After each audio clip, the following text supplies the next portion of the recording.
Toda sociedade começa com contratos.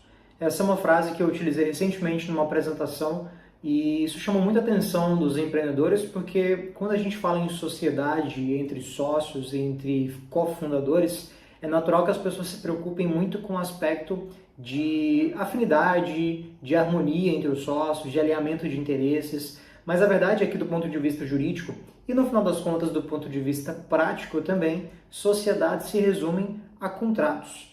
E se você é fundador de startup, tem cofundadores, tem sócios, é fundamental que você entenda o papel dos contratos dentro da sua sociedade para evitar que você tenha problemas no futuro. O meu nome é Lucas Mantovani, eu sou o cofundador da Safe, sou advogado de startups e hoje nós vamos falar sobre um contrato muito utilizado no cenário de startups, de empresas de inovação e em outros também, a depender da circunstância, que é o Memorando de Entendimentos. É importante entender que este memorando de entendimentos, ou este contrato, o famoso MOU, não é um acordo de sócios, não é exatamente um acordo que é feito para qualquer tipo de empresa, para qualquer tipo de sociedade. Existem circunstâncias nas quais o MOU vai ser muito bem-vindo e outras nas quais ele se torna até desnecessário ou obsoleto. A nossa proposta com o vídeo de hoje é te explicar justamente onde ele vai se encaixar. E para a gente falar sobre isso, é importante entender as duas etapas básicas de uma startup ou de uma empresa que está começando do ponto de vista jurídico de constituição da empresa. Esses dois momentos são a fase pré-constituição, que é quando a startup ainda não tem um CNPJ, e a fase pós-constituição, quando ela já tem uma personalidade jurídica, ela já tem um CNPJ, já tem lá o contrato social, já foi registrada na junta comercial e já tem a sua própria autonomia como pessoa jurídica, né? Nessa fase pós-constituição de pessoa jurídica, quando você tem a figura do contrato social, já existe ali um acordo, ou uma espécie de um contrato efetivamente, que vai reger as regras de convivência entre os sócios. Só que o contrato social, por si só, não é apto ou não é suficiente para estabelecer as regras de governança corporativa ou de governança societária que vão garantir para aquela empresa uma solidez, uma robustez para um crescimento saudável, especialmente quando a gente está falando de startups e de empresas de inovação, onde equity, onde participação societária, acionária é algo muito importante. Afinal de contas, as startups são ativos financeiros. Então, nessa fase pós-constituição, a gente tem ali a figura do contrato social e temos também a figura do famoso acordo de sócios ou acordo de cotistas, quando a empresa ainda é uma sociedade limitada. A gente pode falar em outro vídeo, deixa aqui nos comentários se você quiser, sobre a diferença entre sociedade limitada unipessoal, sociedade anônima, quando utilizar cada uma delas. Deixa nos comentários aí que a gente vai avaliar para trazer num próximo vídeo. Mas, basicamente, a sociedade pós-constituição se rege através do contrato social e do acordo de cotistas. Mas, Lucas, eu estou aqui começando a minha empresa, tenho os meus cofundadores, chamei um grupo de pessoas aqui que a gente tem uma afinidade, tem um interesse em comum, queremos começar um projeto de empreendimento empresarial e precisamos de um acordo para reger essa sociedade enquanto a gente ainda não constitui um CNPJ. Ou mesmo quando alguns dos sócios não podem entrar no contrato social por qualquer motivo que seja. É justamente nesse tipo de situação, na fase pré-constituição de empresa, que nós vamos ver a figura do memorando de entendimentos.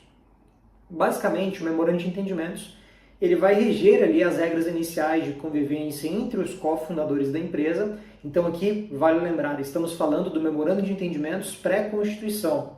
É claro que o memorando de entendimentos, a figura deste contrato pode ser utilizada em outras circunstâncias.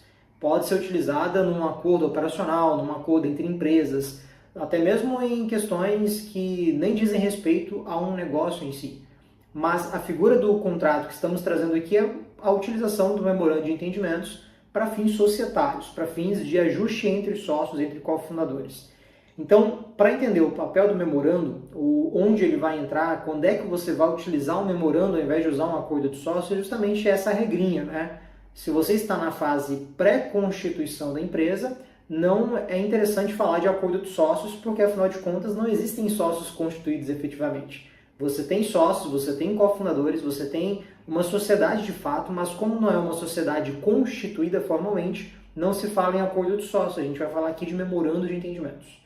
Beleza, Lucas, entendi onde entra o memorando de entendimentos e eu quero agora formalizar isso com os meus sócios. O que eu posso trazer nesse memorando que vai ajudar ou que vai auxiliar ali na estruturação básica dessa sociedade ou desse conjunto de pessoas que se uniu em um propósito comum de exercer uma atividade empresarial? Existem alguns itens que eu traria aqui para vocês como fundamentais para se listar dentro de um memorando. E aqui vale lembrar, não é necessário ou obrigatório, afinal de contas não existe uma forma prevista em lei para isso, que você faça um contrato padrão ou busque um modelo para formalizar isso, porque o memorando de entendimentos é um memorando, é um alinhamento, né? É uma espécie de documento no qual você vai descrever ali quais são os papéis de cada um, as atribuições, enfim, a gente vai falar disso agora. Mas mesmo que você não consiga, às vezes, contratar uma assessoria jurídica para te ajudar nisso, é importante que você faça um combinado formal ali entre os cofundadores, nem que seja por e-mail. Eu costumo dizer isso. Mesmo que você, de repente, não tenha condições nenhuma, não tenha nenhuma grana, não tenha dinheiro, não tenha recursos para investir em uma advocacia, em um advogado que vai te ajudar nisso, a Safe, inclusive, está à disposição para ajudá-los nesse papel.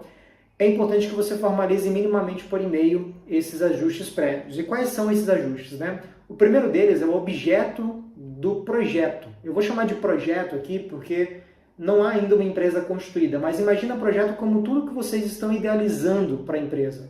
Essa visão que vocês têm. O que é que vocês vão empreender em conjunto? O que vocês vão fazer em conjunto? Esse é o objeto do memorando de entendimentos. É importante estabelecer isso lá, já de início, para deixar claro o que todos vocês estão fazendo em conjunto. Qual que é o objeto que vocês estão buscando ou empreendendo ali na prática. Tá? O segundo item é as atribuições ou as funções de cada um neste projeto. Afinal de contas, cada um vai ter o seu papel ali. Se não estiver muito bem delimitado, pode haver confusões, né, desalinhamento de expectativa. Então, às vezes, um sócio acha que o outro é que vai fazer papel X, ou que vai cuidar da área tal. E aí, de repente, esse sócio acha que, na verdade, eu é que vou fazer. Então, isso vai gerar uma confusão muito grande. É importante que você já estabeleça ali desde o início quais são os papéis de cada um. Né? E isso geralmente vai ser dividido de acordo com atribuições de afinidade ou de know-how, experiência. Tem um sócio que é melhor em comercial, tem outro sócio que é melhor em produto e assim por diante. O importante é que seja delimitado o que cada um vai fazer, qual área da empresa cada um vai cuidar, para que não haja um desalinhamento de expectativas. Terceiro, é importante estabelecer se os cofundadores vão investir algum dinheiro no projeto, mesmo antes da constituição, ou até depois. É possível prever ali o que vai acontecer depois da constituição também. Ou seja, vai ter um sócio que vai colocar dinheiro, que vai investir. Se tiver que fazer uma validação, essa validação exigir algum nível de investimento. Os sócios vão ratear entre si, vai ser dividido de acordo com as participações de cada um proporcionalmente. Isso tudo tem que ser alinhado previamente, preferencialmente por escrito em um memorando. Né? É uma coisa fundamental ali para você evitar justamente problemas no futuro. Né? Conectando a isso, a gente tem um quarto ponto que é justamente a distribuição das participações. Mas, Lucas, nem tem sociedade formal ainda, já vamos falar em cotas e participação? Você não precisa necessariamente falar em cotas, mas é importante definir a distribuição das participações. O quanto cada cofundador, o quanto cada sócio vai deter em participações da empresa, mesmo naquela fase prematura inicial, embrionária, mas o quanto isso vai ser representado depois lá no contrato social, na pessoa ou na figura das cotas. Né? Como é que isso vai ser dividido? Se você não alinha isso previamente, muito provavelmente quando você for constituir a empresa, vocês vão ter que discutir isso, porque é obrigatório colocar no contrato social, e se isso não estiver alinhado previamente, lá na frente, quando for constituir, vocês vão discutir, se não estiver alinhado vai ter problema e você vai ter um baita embaraço ali, uma situação muito complicada às vezes, até a ponto de inviabilizar até o projeto, porque não conversou sobre distribuição de participações no início do projeto. Isso é importante definir lá atrás. Tá? Quinto ponto, se eu não perdi a conta aqui, estamos no quinto ponto. Vamos falar sobre propriedade intelectual. É importante que no memorando se estabeleça que tudo que os cofundadores criarem, né, a título de propriedade intelectual, seja um código-fonte, seja algum criativo, uma copy, um projeto, uma metodologia, tudo que é criado em favor do projeto, em função do projeto, pertence ao projeto. E quando eu digo pertence ao projeto, a gente tem que considerar que no futuro, quando a empresa for constituída formalmente, vai haver uma pessoa jurídica ali. E a pessoa jurídica, o Código Civil é muito claro nisso, não se confunde com a pessoa dos sócios. Então, tudo que os sócios fazem em prol da empresa pertence à empresa. Não pertence ao sócio pessoa física, ainda que ele tenha feito tudo sozinho. Não interessa, se ele fez em função da empresa, em prol da empresa, é transferido automaticamente para a empresa. E isso tem que estar no memorando de entendimentos para você evitar problemas, por exemplo, é só uma hipótese remota que eu vou trazer como exemplo, o caso de um sócio que é de tecnologia, ele que desenvolve o código ali do software que está sendo desenvolvido, por exemplo, pela empresa, e aí com 6 meses ali de sociedade, quando vocês efetivamente decidem constituir a empresa formalmente, ele simplesmente fala, não quero, eu vou tocar sozinho o projeto. Ele sai e leva o código com ele. Ele pode levar? Se não estiver escrito em algum lugar que ele tem que transferir automaticamente, ou que está sendo transferido automaticamente, sim, ele pode levar, porque quando se trata de software, inclusive, a gente está falando de direitos autorais, e direitos autorais, eles começam a partir do momento que aquela criação é colocada no mundo, seja em um suporte físico ou digital. Então, só dele escrever o código, ele já está dizendo que é dele aquilo. E aí tem que haver um contrato, um documento, algum tipo de ajuste formal, preferencialmente, que estabeleça que aquilo é transferido para o projeto, para a empresa, tá? Ou você pode ter muitos problemas no futuro. O mesmo se aplica a marcas, desenho industrial e qualquer outro tipo de propriedade intelectual, tá? Por fim, pessoal, é importante falar, existem vários outros pontos que a gente poderia tratar aqui, mas eu estou trazendo os mais importantes, né? Acho que o último e dos mais importantes é a não concorrência, né? Então, assim, é importante você já proteger a barreira de entrada ali do ponto de vista do mercado, do modelo de negócio, e caso a pessoa, um dos sócios cofundadores, saia do projeto de forma antecipada, ele tem que, por pelo menos 1, 2 anos ali, preservar a não concorrência, não começar projetos semelhantes que venham a concorrer diretamente com o da empresa ou do empreendimento de vocês. A mesma coisa se aplica à confidencialidade. Manter a confidencialidade, o sigilo das informações e de tudo aquilo que foi produzido dentro do projeto é fundamental para proteger a empresa e o futuro do negócio. Afinal de contas, estamos falando de continuidade do projeto. Estamos falando de algo que, a princípio, não é para acabar tão cedo, né?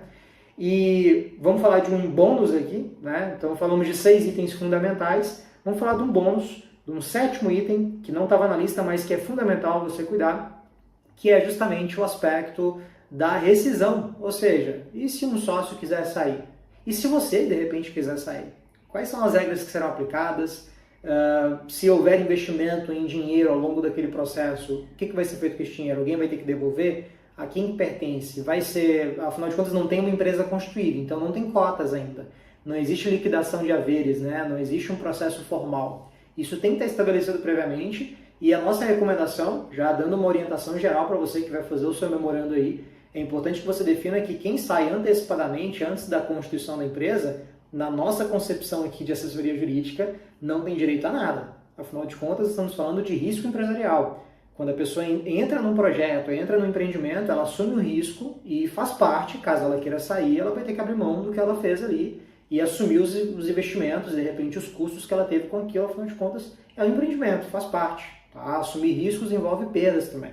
Então, da nossa concepção aqui, não é válido que a pessoa venha cobrar alguma coisa, afinal de contas, nem chegou a constituir a empresa e a pessoa já está pulando fora do barco. Então, não é nem justo na nossa concepção. Então, fica aí a 7ª dica de ecobônus para vocês. Eu vou colocar depois, no início do nosso vídeo aqui, uma chamada dizendo que fica até o final para poder ver a dica bônus. Mas para nós aqui esse tema é fundamental, para empresas que estão começando também. Então eu espero que este vídeo tenha sido rico e importante para você, tenha te ajudado na prática. Peço que se você aproveitou este conteúdo, que você curta este vídeo, se inscreva no nosso canal, compartilhe para chegar a mais pessoas e ajude essa mensagem a ser espalhada por aí para que fundadores, cofundadores, sócios e empresários não cometam o erro de começar um empreendimento sem ajustar formalmente os termos da sociedade em um memorando de entendimentos. Meu nome é Lucas Mantovani e eu vejo vocês no nosso próximo vídeo.